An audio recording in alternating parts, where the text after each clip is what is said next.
the upper boom point is a fancy word for the auxiliary boom head or the rooster sheave. They say the upper boom point capacity for a lift crane service with a single part of whip line, right, is good for 29.5 or 59,000 with 2-part whip line. So right there, it automatically tells us that our main line is good for 29.5. So 29.5 is your line pull on this crane. The only time your line pull changes is when you're using the boom butt mounted auxiliary drum. That's if you're experienced if you have experience in the field when you've used a luffing jib, you know how there's that the drum that mounts to the butt of your drum, and even if you're like 3 inches from the 2 block, you could boom down from like 78 degrees all the way to 0, and your load never comes into the 2 block because it's on the butt. There's one of those on this crane, right? When you're using it, your line pull changes to 20,000 pounds per part of line. That's the only time right there? That's the only time it changes to 20,000 pounds is when you're using the boom butt mounted auxiliary drum. And it'll list on the problem that that's the one that you're using, and that's where you reference that. That's just because they run a smaller diameter wire on that drum? I don't know what the, okay. It's just it's a different size wire rope for sure, definitely. Yeah, it has to be smaller if it's a lower capacity, all right? Also, this crane, the difference between this crane and the swing cab and the fixed cab is the majority of your deductions are given to you on the problem. It'll say a 5,000 pound block, a 400 pound, 500 pound ball, right? You don't have to go searching for those deductions. There's very few deductions that you have to look for. One of them is when you have an erected jib deduction, meaning it's on the end of the boom and it's not in use. Then down here you have your deductions when the jib is attached. Of course, a lattice boom, you will never have a stowed jib for obvious reasons, right? So this crane only would have erected jib deductions, and they're all right here. I just can't scroll down all the way down to the bottom, all right? There's a couple of tricks to this crane, which I'll point out along the way, and that is, so first of all, some of these rules that I have on the board, they still apply, like radius. When you're in between values on radius, you still use the next further radius.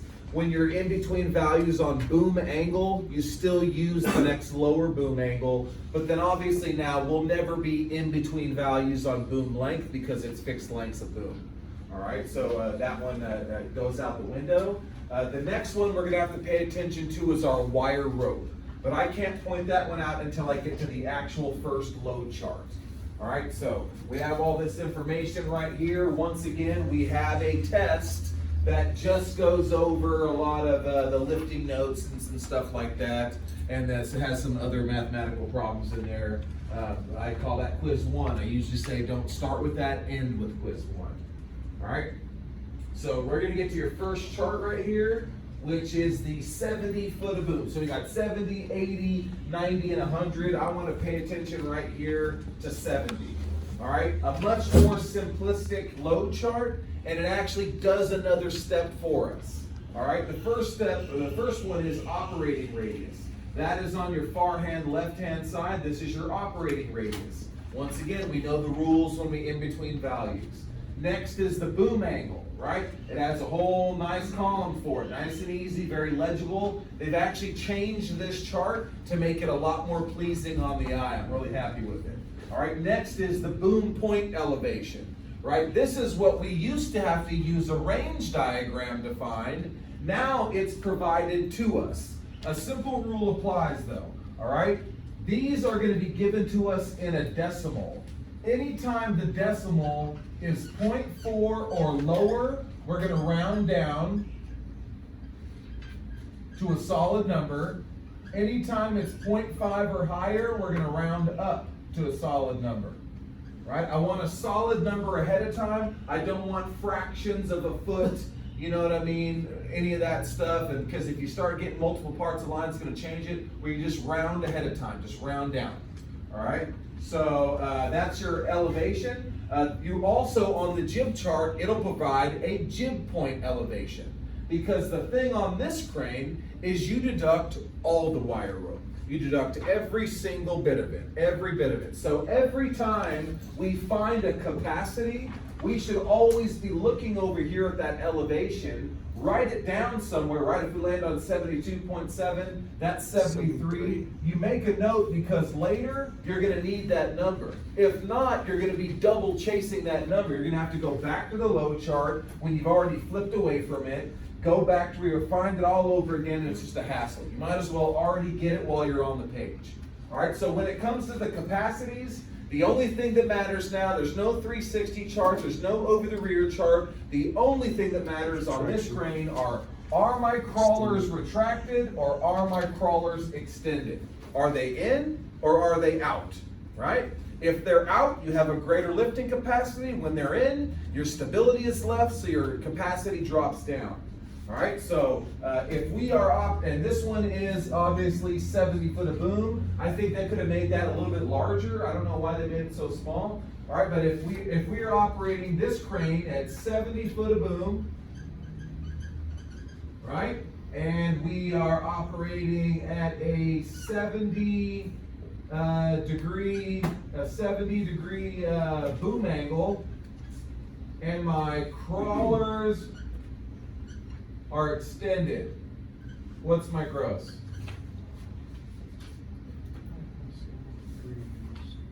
$234,400. Right, so we have to go 70 foot of boom, so we're right here, we're on the right one, 70 degree boom angle, so we go to the boom angle, we look here, we got 70.9, we gotta go to the next lower, which puts us right here, You're right. 219,000. Everyone see what I did? Yep. Right? We had to go to the next lower because this was 0.9 too high. It's giving me the advantage. Look at the difference in capacity. Like, 15,000 pounds. So we got to be really careful that we're selecting the right one, and we could easily be overloaded if we interpret this the wrong way. The good part about this is now that I've showed you how to use it at 70 foot of boom, you use it the exact same way for 90 foot of boom, 100, all the way to 290 foot of boom. This load chart stays exactly the same, right? It's written out exactly the same for all these different lengths of boom, right? You have its own individual load chart all the way to 290 feet. So half the battle's just being right on the correct load chart. All right, so we get to there, right? There's 280, then there's 290. Once we get out of 290, there'll be a few little lifting notes, nothing too vital I need to cover at this moment, right? You might get this on one of your tests, right? And then we get to this chart, which is the very first jib chart. This is 30 foot jib on 90 foot of boom. This side is always going to tell you what length of boom you're using, and then this one's going to tell you what length of jib you're using. Just like the last jibs that we've been using on swing cab as well, the jib can be used at a different offset angles, right? Well, actually, that's the Grove, never mind. The jib can be used at different offset angles, right? So we can use it at a 5 degree, a 15 degree, or a 25 degree offset angle, all right? All these columns should look exactly the same, except for now they've also added the boom point elevation, which is what we used to have to use the range diagram to use before to figure it out. All right, so let's do an example here, right, just to make sure you understand it. If I have 90 foot of boom, I'm using the 30 foot jib. I'm using it at a 15 degree offset, and I'm using it at a radius of 80 feet. What is my gross capacity? 49.3. Let's see. All right, so let's see. We've got 90 foot of boom right here, 30 foot jib right here, 15 degree offset. That puts us right here, right? We're going to be somewhere around here, right? 80 foot radius. 80 foot radius is right here. So we draw that line straight over to here, right? And it's gonna give me my capacity right there. Right? Right here it's gonna tell me my elevation. Right here it's gonna tell me what my boom angle would be. Right? So let's make sure we can see these just in case. Right? So immediately, once I find this gross capacity, the first thing I do is just like the last two cranes. Compare it to my line pull. Right? If my gross capacity is 49,300, but I'm using one part of line, what's my gross capacity? 29.5. 29.5. Because I'm limited by line pull. We can't forget about that. All right, so once we figure out which one is our gross, we also want to write down this elevation. 100.8. That's higher, right? So I would write 101, right?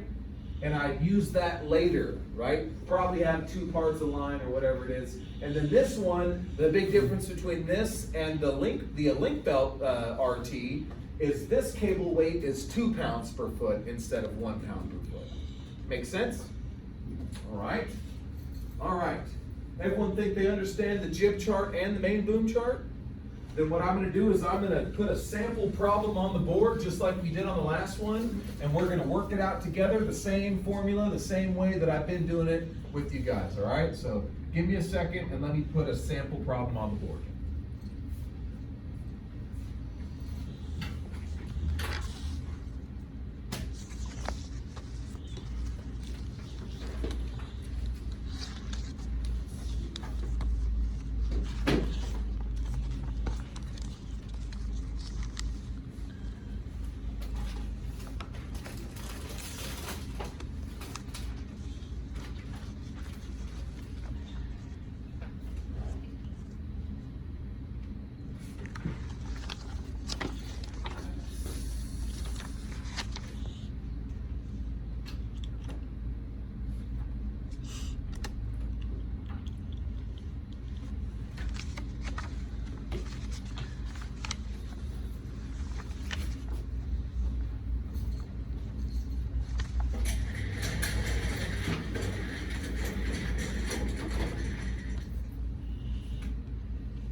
I'd also like to mention, if you are previously coming from a lattice boom truck only and never had the crawler and this is new to you, the biggest difference between these two, which you've probably noticed by now, is on the lattice boom truck, your counterweight configuration matters. You have to pick the right counterweight package to go with that, with the boom sections. On this one, they already give you the correct counterweight configuration, so you don't have to worry about it. Just like on the other two cranes, they already have sufficient counterweight.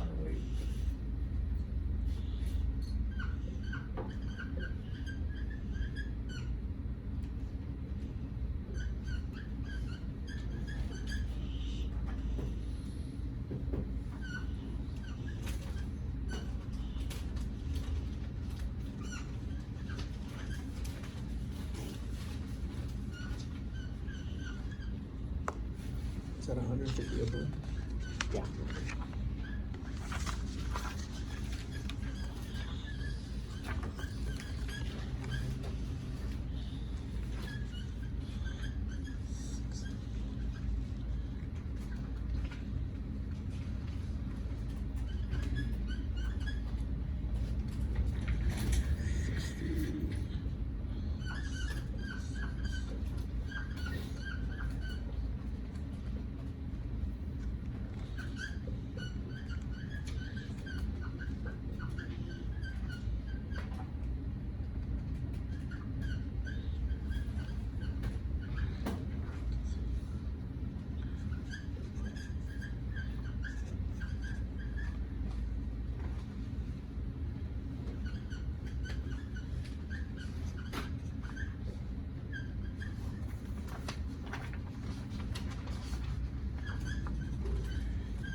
This one, we're getting much more simplistic, right? We're getting right down to brass tacks. This one just says straight up, what is the net capacity, right? You gotta look at the own configuration to figure it out. So I can see we've got the crawlers retracted. Here's my counterweight package. I got 150 foot of boom. I'm at a 76 degree boom angle. I got an upper boom point. That's a rooster ship. That's 1,000 pounds. I've got a 5,000 pound block with 6 parts of line. I got a 500 pound ball that's hanging down 10 feet, 300 pounds of rigging, and both my main line and my auxiliary weighs 2 pounds per foot. All right, so if I need to find the net capacity, what do I first gotta find? Gross. Right, so we write gross, like this, same pattern, right? We're not changing the pattern, right? 150 foot of boom, 76 degree boom angle, and the crawlers are retracted. What is the capacity of the crane? 123,400. 123,400. Actually, I don't know, because these are new, so let's Huh? see. Huh? 150. 115, let's see. 115,600 is the. Because you can use 76.6. No, you can't use 0.6. No, you That's can't. going higher. You gotta go lower. Lower. So what is it? You guys fix it for me. Oh, yeah, you're right. It's 153. 115,600? That sounds Yeah, right. yeah. All right, 115,600. All right. Now, these are big numbers, so we gotta make sure we're accurate. We got 6 parts of line happening on that main block. What is 6 times 29.5?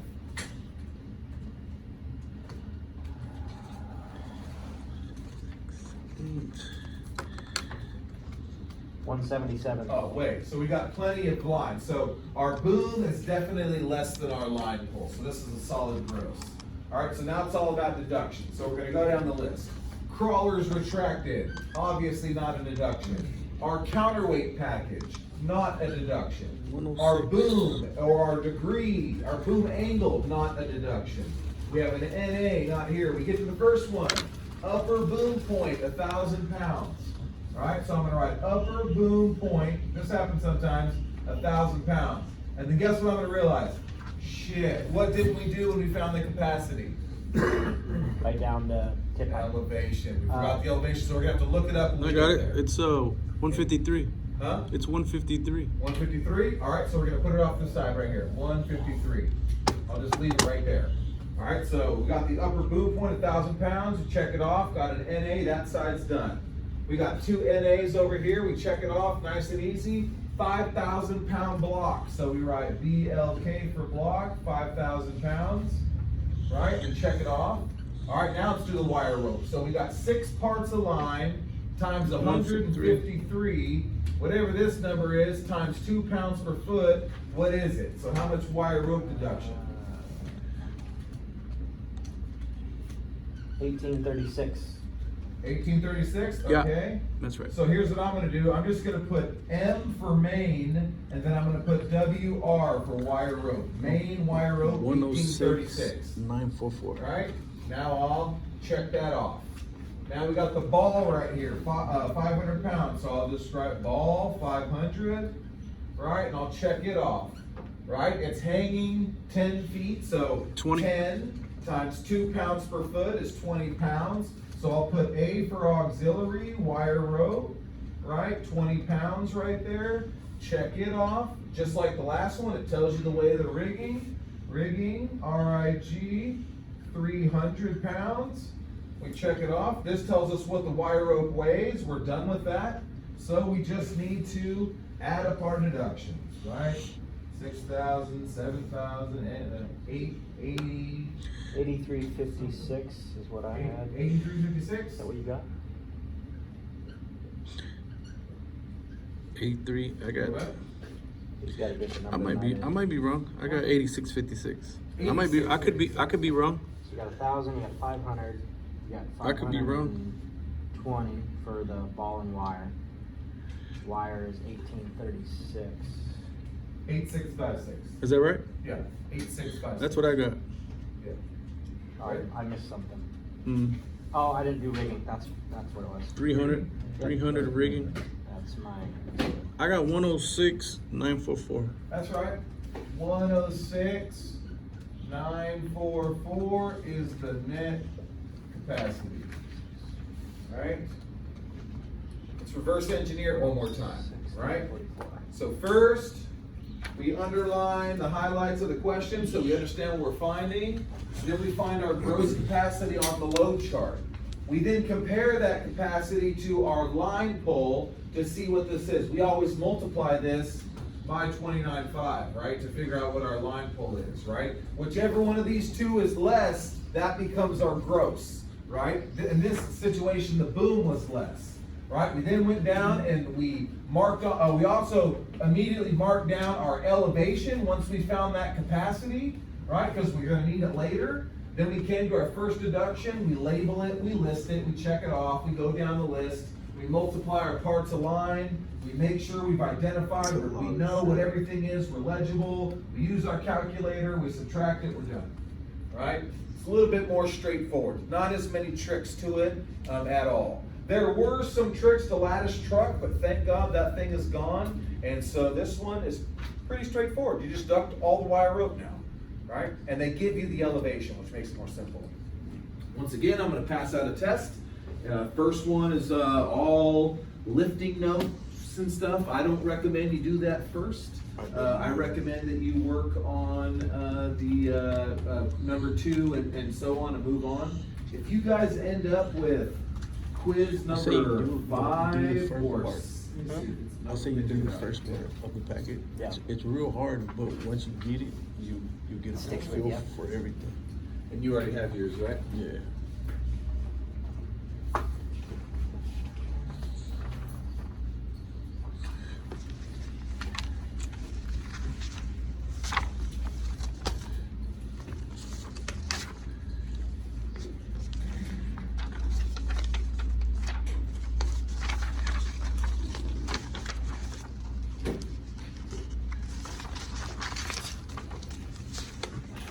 Also, when you get to those beginning answers, they're all in here. It gets a little complicated, but you get a good feel for it.